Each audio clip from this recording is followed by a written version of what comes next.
So the first thing is when you look at job seeker, and all of you guys are going for jobs, I believe, right now. And I know that's exactly why you're here. So in the month of August 2021, right, or even let's say if things go well, July 2021, most of you might already have a job, or you hope to have a job, right? As soon as you begin your fourth year, you might want to get in. What do you think are some of the first things that are necessary for the um, profile of a job seeker? And the answer will be that, the first and foremost thing, what do you think comes to your mind?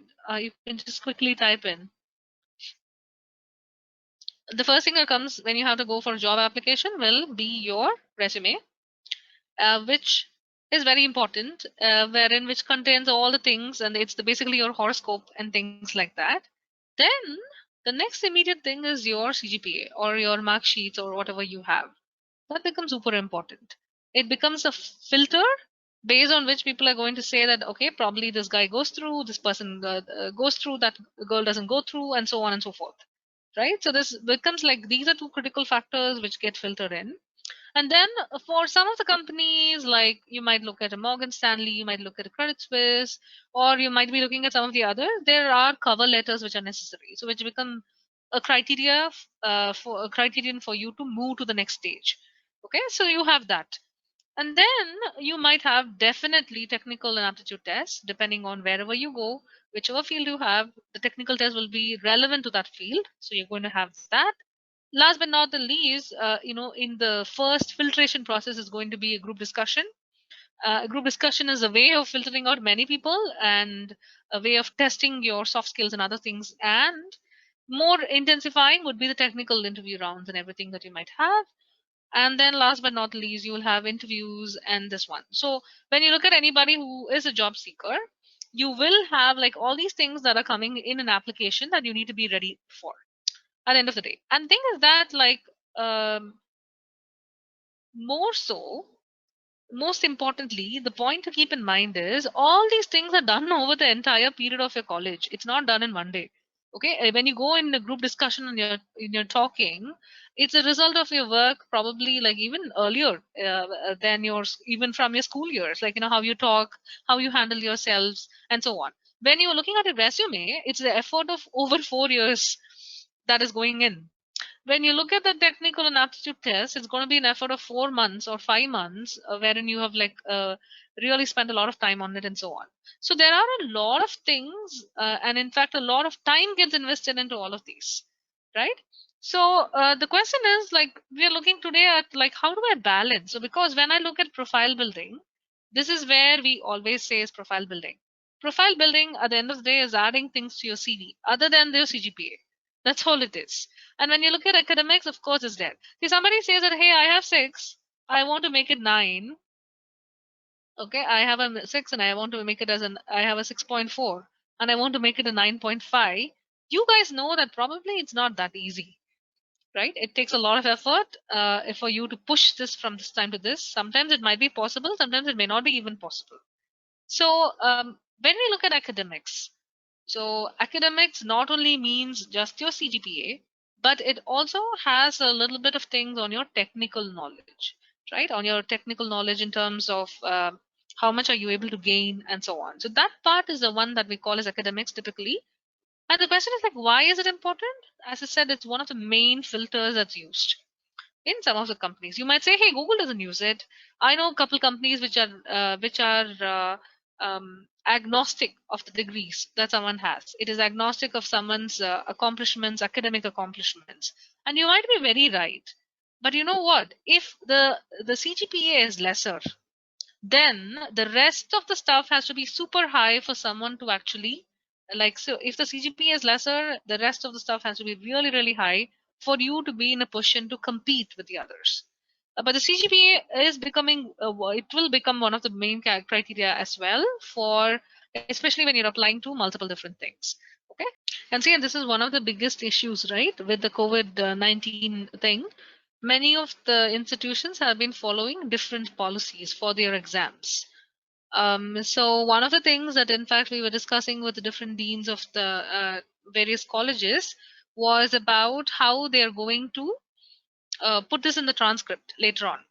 So example in so for example, your grade till third sem or fourth sem might have been something different, and because of the COVID and because of the change in the how they were presenting with your exams, like your online exams, etc., etc., there could have been what we call as a grade inflation, meaning that everybody got high grades mainly because everybody switched to a different format of a test, like an online testing mode with a different format of testing, like a multiple testing, like multiple choice questions, other things, open book tests, and so on and so forth.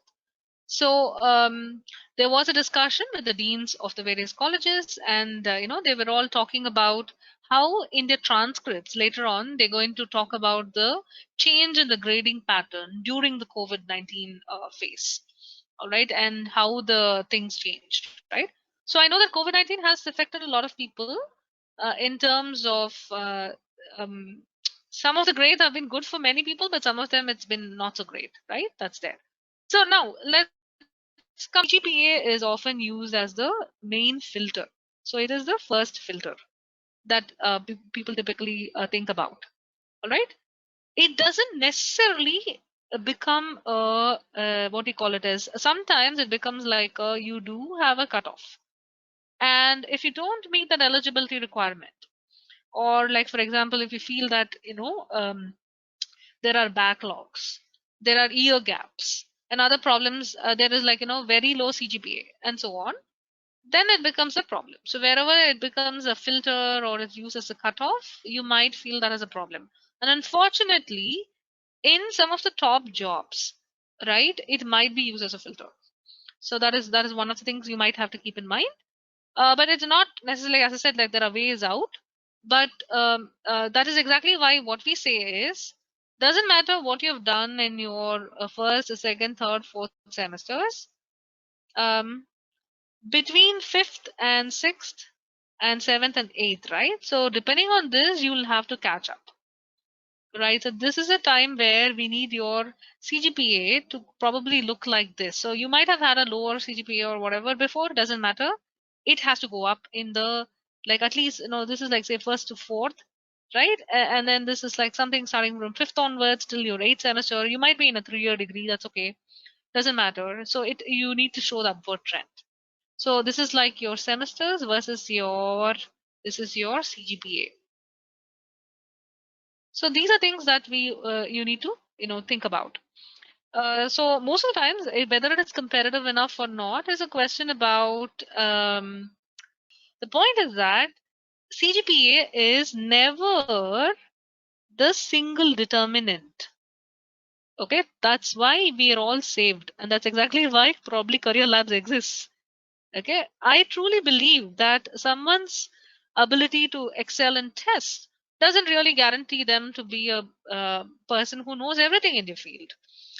Luckily for us, it is never the single determinant. Okay, meaning that no one's going to give you a job because you got a 9 on 10 in a CGPA, right? Never happens that way. So these are things to ponder. So how do you decide whether it's competitive enough for your dream job? Answer is, please check your JD. Please figure out somebody who has already have the job. So look at look at successful people from that role.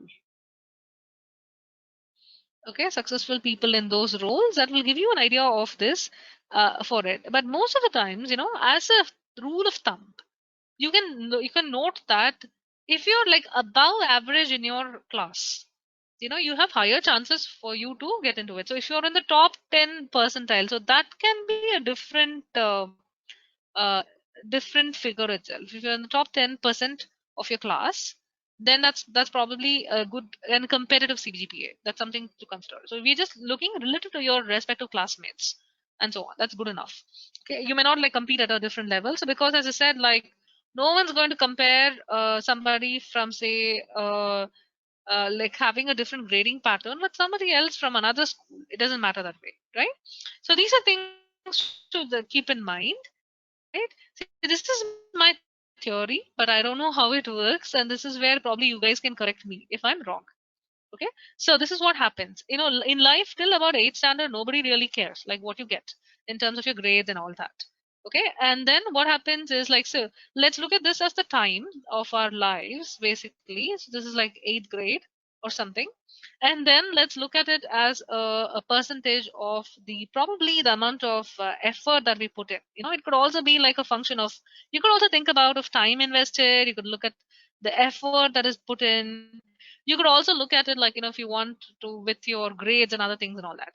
So but let's just correlate with effort for time being. So in 8th standard and all that, you don't really like put in like too much of effort.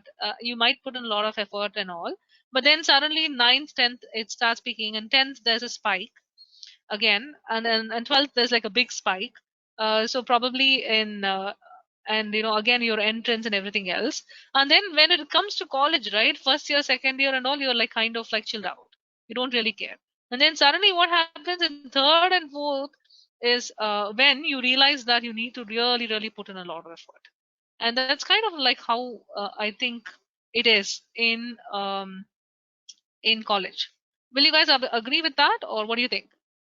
And I'll tell you, like, the main reason is like, in fact, like sometimes even the effort that you put in the first year and the second year might be very, very low, much lower. So somebody would might even say that, hey, no, actually, the effort that comes in will be only here. It is not even like that high, because once you get into college, you are experiencing a very, very different lifestyle for yourself for the first time, and there are a lot of other things that you can do, and so on. So maybe this is what it is. Okay, but then what happens in the fourth year and all, you really need to look for the job, and that's when I will say real life adulting starts, when you start becoming an adult and so on, really.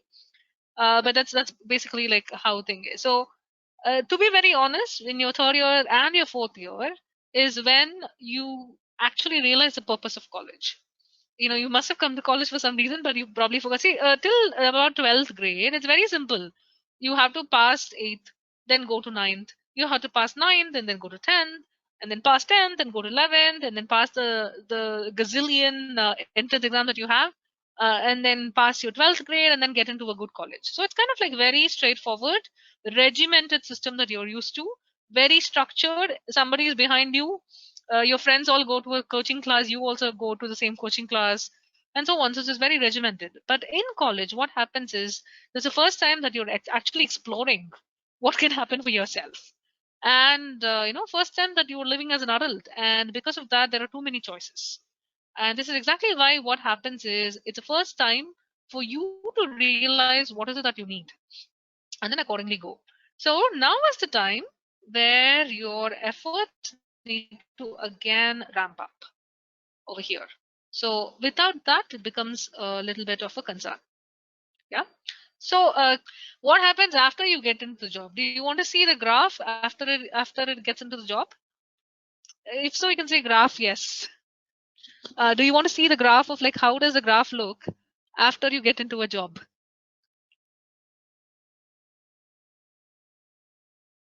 All right. Okay, so some of you saying, all right, yes, you're eager to know. All right. Okay, so here we go. So we go with a different color, and let's say, so here what happens, you know what? So let's say time is now extending. So this is your first year, second year, third year of your job, and then later. Okay. So to be very honest, what happens in a job is, in the first year it's kind of like this. Okay, you do have the efforts, but the efforts are much lesser, to be very honest. Most people don't really work that hard in the first 2 years or something, and then it's kind of like slumps and all that. And third year and fourth year, you might be even tearing out your hair, and suddenly there's a big spike. And you know what the spike is? So one point to note is, probably the effort that you're putting in your first year and second year might be much lesser than what you put in your 8th grade also. So that could actually happen in your real life, because you might, after the initial 3 months training period, you suddenly realize that, oh, I didn't really need so much of joy, like so much of my brains for doing this job. Okay, no, but no offense. Like, it really, the point is that it really looks at this. So what do you think the spike is? Like, after your third year or fourth year, it can be anywhere. That would be your MBA. Okay, when you try to go and then start doing, and then after that, really the effort has to remain high for you to get into a better role, better salary, and all that. Okay, so that's kind of like, I would say that don't go looking for this graph anywhere else. You probably may not find it, but it's kind of our theory and it works. Having like worked with so many B school people and all. So one of my specialties is I work with people who have a lot of experience, like around anywhere between 8-9 years of experience to get into B school. So that's one of my specialties. And of course, I work with you all who are still in college.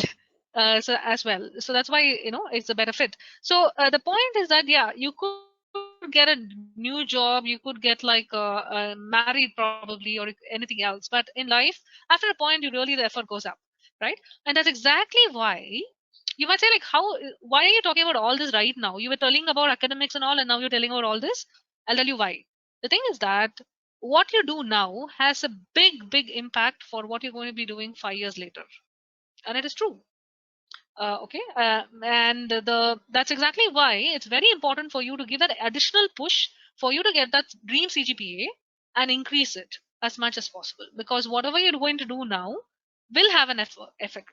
And to be very honest, I was working with another person with 10 years of experience for getting into their MBA, and even then we were talking about that person's undergraduate GPA. All right, we were saying that the person's undergraduate GPA was lesser than a certain level, and we were explaining as to why that was. And this is for a person with 10 years of experience who's done amazing work in his field. All right, so CGPA matters. So that is the thing. It is a very important criteria, not only for now but later. And I did tell you about the time and effort, no? So what is a good measure of it? The good measure of it typically is the CGPA. So when people look at the CGPA, it kind of gives them an idea about the commitment that you had and about the other work and everything else that you've done towards it. Okay. When you ask me about the importance of CGPA, I will tell you that it has a huge influence till about even later in life for especially places which are very selective, like a Harvard, or like you want to get into some of the top companies like Nvidia, and like some of the other companies, Qualcomm, Broadcom, etc. and all. So CGPA can get your foot into the door. Okay, so that's one of the things, and so on.